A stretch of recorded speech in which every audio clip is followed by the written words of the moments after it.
Ito pa kayo naglalakas ang loob, ha? Babaka sakali kayo. O, yan ang napapala ninyo. Huwag kayong pupunta sa Maynila para mamerwisyo ng kung suspect na pinakyo pa kayo. Ilan taong ka na? Laki ng katawan mo. Torme, shoutout po sa Manila Police District dahil marami po silang mga nahuli po, mga most wanted po. Itong ipipresenta po sa atin ay top 2 most wanted person sa salang murder. Si Andrew Villaflor, 45 years old. Nahuli po siya sa kahabaan ng Calamasi Street, corner Magsaysay Street, Barangay 120 Tondo, Manila, noong December 8, 2025. Sa kasong murder. Opo. Asan na yan? Ano yan? Dali mo rin. Ito po, mga kababayan, sa mga naging biktima nito, noong May. Noong May pa to nangyari, yung insidente. 2025. As we have been saying, basta once you committed a crime, o such incident in Manila, kahit anong petsa pa yan, sabi ko sa inyo, mahuhuli kayo. Stay away from Manila. Ito po, noong Mayo, ngayon nahuli na po. At sa pamilya, ayok makapagbigay ng hustisya sa inyo, sa biktima nitong ni Andrew Villaflor. Congratulations sa ating station. Congrats sa inyo, pare. Thank you. Sige. Yung sunod naman. Ito Sige. po, yung susunod po ay naaresto ng Masick Police Station 11 ang top 8 most wanted person sa salang murder noong December 10, 2025 sa kahabaan ng MI City Road, Parola Compound, Tondo. Dahil dito ay tuluyan ng pasasagutin sa mata ng hukom si Dodi Olyaras Maestre, 40 years old, na unang na-issue ni Honorable Lucia P. Parunganan, presiding judge of RTC Branch 30, Manila noong June 11, 2012. Ayan. 2012. Anong taon niya yun? 2025. 13 years after. See? Sabi ko po sa inyo, paulit-ulit, huwag yung gagawin sa Maynila. Kaya yung suspect. Maraming salamat sa ating Masick Police Station 11. Congratulations sa inyo. Ito po, mga kababayan. Sige, dali niya na yan. Ipadala, na-impormahan na si Judge, no? Good. Matutuwa yun. This, malala ni Judge Lucia Paruganan, yung binibista niya. Yan na, nahuli na ng ano. So, susunod natin, Mocha. Ito po, viral na mandurukot sa LRT na huli po ng MPD. Sumubok pa, Sumubok pa. Si Jerwin Carbon Sebasta. Ayan.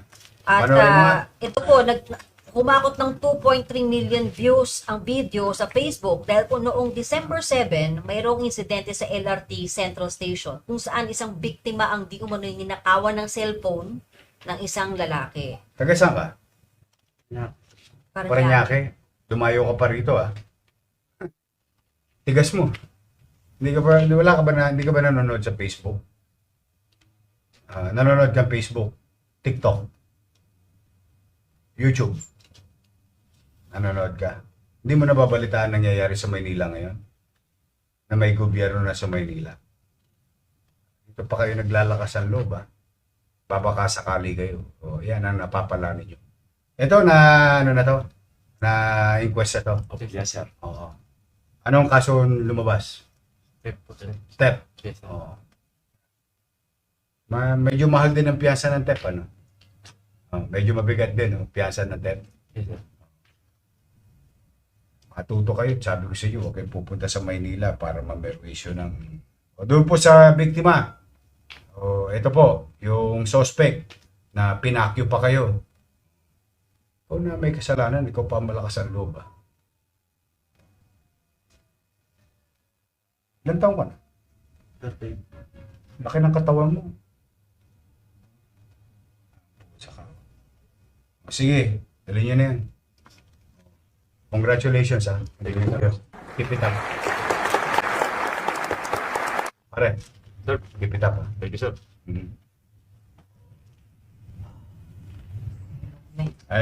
Yan po ang mga batang Maynila, no? Pero, ulit-ulitin ko lang, ha? Okay naman, no? Sino ba naman kami? Ako bilang ama ng Luzon, magpapaalala sa kanyang mga anak, katulad sa loob ng bahay.